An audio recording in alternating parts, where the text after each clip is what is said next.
Estamos de volta com o programa Direção Espiritual. Muito obrigado a você que nos escreve, você que nos liga, você que participa. Esse programa é comandado por você, você sabe disso. Estamos aqui. Muito embora a gente não tenha feito questão de responder muitas perguntas, para não ficar um programa de bate e volta, aquelas perguntas rápidas. A grade da programação da Canção Nova já tem programas assim. O programa Direção Espiritual prefere ser um programa de mais reflexão, oportunidade que a gente tem de falar sobre tantas coisas e às vezes o que você nos propõe nos ajuda a fazer isso. Mas as perguntas muito práticas a gente deixa para os programas que já estão na grade com essa intenção. A Direção Espiritual também responde questões mais práticas, mas nós estamos desejosos de que isso aqui seja cada vez mais uma sala onde um bom bate-papo acontece, tá bom? Muito obrigado a você que já está conosco, você que já conhece, você que divulga o programa também. Muito obrigado. Uma pessoa lá de Pernambuco, da cidade de Barreiros, ela diz que cometeu um aborto há 10 anos atrás, que ela se confessou, mas que o padre no momento não deu nenhuma penitência. E ela pergunta se ela foi absolvida do pecado. Bem, se o padre fez a absolvição, minha filha, você foi absolvida. O que na verdade acontece é que, às vezes, a penitência, aquilo que o padre nos pede para fazer, ela tem um efeito psíquico também em nós. Além de ter um efeito místico, espiritual, ela provoca um efeito assim como se você estivesse pagando uma promissória, né? É disso que a gente precisa se livrar. Então, quando eu confesso e o padre reze 3 Padre Nossos, como os padres antigos falavam, 3 Ave Marias e está tudo certo. A gente rezava aqui e achava que estava tudo certo. E eu particularmente penso que nós não podemos ter essa visão mágica do sacramento da penitência. Toda vez que eu recebo uma penitência, eu tenho que me impor uma outra também. É como se eu estivesse dando uma dimensão pedagógica ao meu erro. Porque rezar 3 Ave Marias e está tudo certo? Não, eu acho que eu tenho que descobrir alguma coisa daquele pecado cometido que eu possa transformar numa virtude. Por exemplo, eu confesso que eu menti, que eu enganei alguém. Eu preciso ter uma atitude, além de receber a absolvição do padre, eu acho que vai me fazer bem eu ter uma atitude de reparação com aquela mentira que eu contei. É uma boa maneira que a gente tem de absolver o pecado. Não aquela absolvição que o padre faz, essa sacramental. Essa já foi feita e nós acreditamos que a palavra do padre, porque ele está agindo em persona Christi, ele é o próprio Cristo, o sacerdócio nos dá esse direito, que também é uma responsabilidade. Eu sou o Cristo para aquele que me procura. Então, eu não absolvo em meu nome, eu absolvo em nome do Cristo, que me elegeu para isso. Eu sou um sacerdote da Igreja Católica.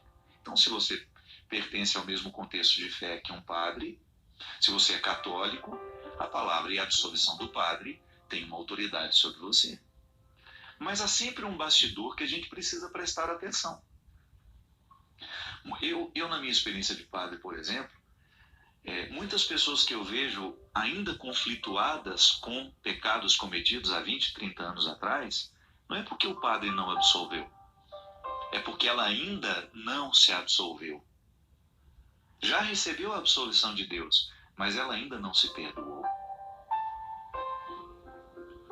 Eu me lembro daquela cena do filme Titanic, quando aquelas mulheres estavam no barco, no bote, que era para ter muito mais pessoas, e elas escolheram ir logo no início e largando as pessoas para trás, porque elas estavam com medo de que aquele bote ficasse cheio.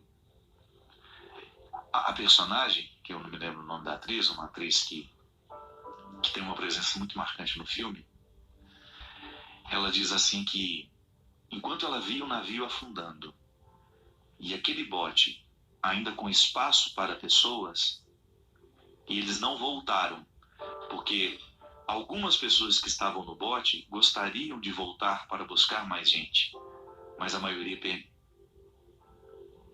não quis. Então, ela tem uma cena do filme, eu não me lembro exatamente a frase que ela disse, mas ela se reporta a um perdão que nunca chegou para ela, pelo fato de não ter voltado para buscar quem ainda precisava dela. Um perdão que nunca chegou. Digamos que essa mulher tenha confessado que isso fosse real, dentro daquele contexto do naufrágio, que o naufrágio foi real, mas digamos que ali, naquele momento, em que alguém dentro daquele bote, que caberia ainda mais 20 pessoas, mais 30 pessoas, tenha se sentido incomodada com a atitude de não voltar para buscar, tenha contado isso a um padre e foi absolvida pelo pecado. Só que recebe-se o perdão de Deus, mas tem uma dimensão humana desse perdão, minha gente, que se a gente não encontra, é como se o perdão de Deus não provocasse dentro de nós as consequências. Sabe? É como se eu ficasse privado de um desdobramento daquele perdão recebido. Porque o ser humano, em última instância, ele sempre vai querer essa coerência pessoal. Isso é um fruto da conversão em nós. Pode observar, quanto mais você mergulha em Deus, quanto mais honesto for o seu processo de fé, maior vai ser o seu desejo de ter uma coerência pessoal. A coerência é que dá liga à nossa vida. Quando você percebe que você está costurado por dentro, você está alinhavado a uma convicção e que as suas atitudes estão alinhavadas a esta convicção. A gente precisa se perdoar todos os dias. É impressionante como nós temos necessidade de perdoar a gente todo santo dia. Por aquilo que a gente não conseguiu, por aquilo que a gente não alcançou. Eu falava aqui no início, né? Eu posso muito bem quebrar a minha dieta, que é um propósito simples na minha vida. Chega no final do dia, a consciência está igual um chumbo. Não é assim? E eu preciso me reconciliar, porque se eu não me reconcilio, eu me esculhambo na minha dieta. Eu relativizo. Ah, eu já comi aquele doce mesmo. É assim que o inimigo vai encontrando brechas na nossa personalidade.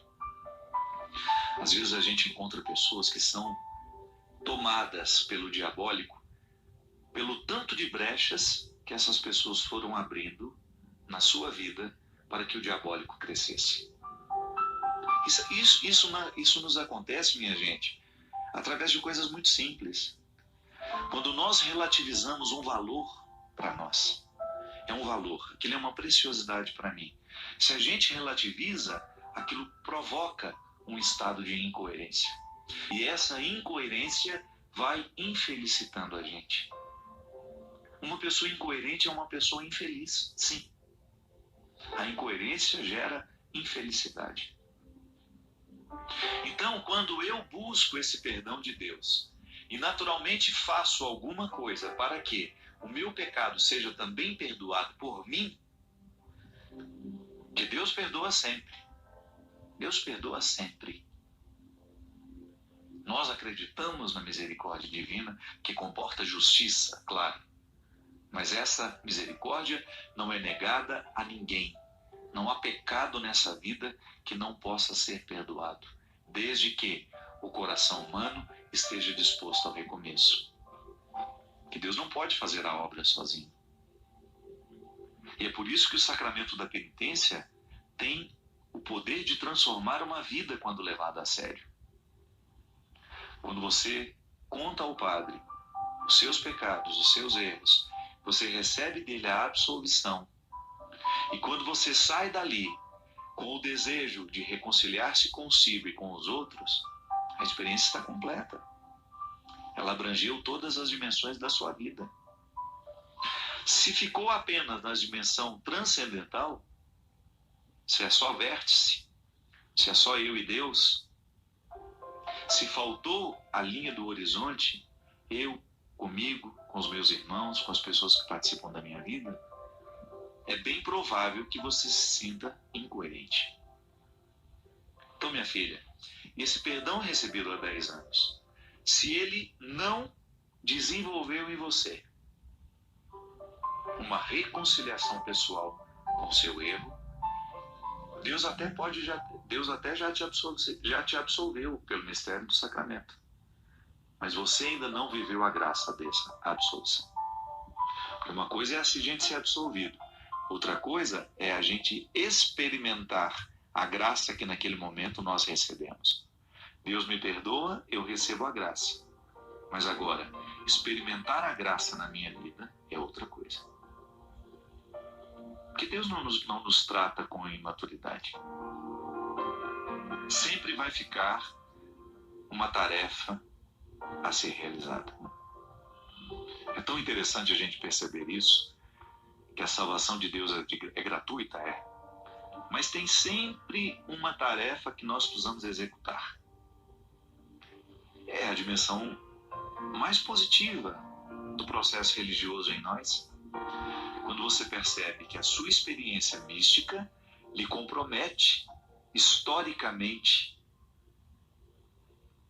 ele coloca na necessidade de tomar decisões, de tomar uma atitude, porque senão essa conversão não pode nos transformar, de fato. Essa conversão não. Essa religião não poderá nos transformar de fato se não houver um desdobramento histórico daquilo que nós recebemos misticamente. Mas é um contexto muito amplo, né? O perdão será sempre um desafio para todos nós, porque não é uma mágica. A gente receber o perdão de Deus requer de nós uma atitude e nem sempre nós estamos dispostos a essa atitude. A gente quer sair lá do confessionário com tudo pronto, né? Não é assim não. Deus não vai nos tratar de maneira imatura. Infeliz daquele que quer pautar a sua experiência religiosa num modelo imaturo de relacionamento. Se a mãe não pode fazer isso com o filho, imagina se Deus vai fazer isso com a gente. Me lembro que minha mãe nos educou assim.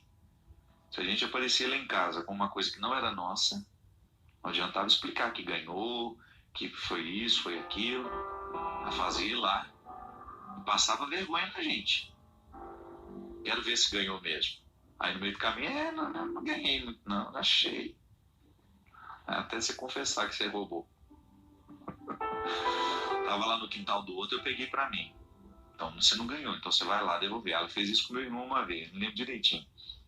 Ela conta a história, porque eu ainda não tinha nem nascido. Meu irmão apareceu lá com um carrinho que não era dele. Ela perguntou: onde você arrumou esse carrinho? Ah, eu ganhei de fulano de tal. É mesmo? É. Então vamos lá perguntar por que ele te deu. Aí ficou apavorado na hora, mas aí aceitou ir. Aí no meio do caminho começou a chorar. Não, na verdade eu não ganhei não. Eu peguei lá para brincar um pouco, sem a presença do proprietário. É assim, imagina. Se a mãe da gente nos dá essa oportunidade de crescer através de um erro cometido, porque aquilo ali fica registrado, minha gente. Um menino de 6, 7 anos tem uma mãe que vai lá no momento em que ele faz alguma coisa errada e não passa a mão na cabeça, você começa a ser homem desde cedo. Senão a gente vira um verme na vida. Se a gente não tem alguém para nos colocar esse limite, a gente vira um verme. É impressionante como a gente desgringola com muita facilidade. O ser humano tem uma facilidade muito grande a ser safado. E a gente precisa colocar essa safadeza dentro de um contexto de controle. Para isso nós somos educados, né? Então Deus não vai fazer isso conosco. Errou? Assuma as consequências do seu erro. Eu lhe perdoo, eu lhe dou a graça para recomeçar, mas faça a sua parte.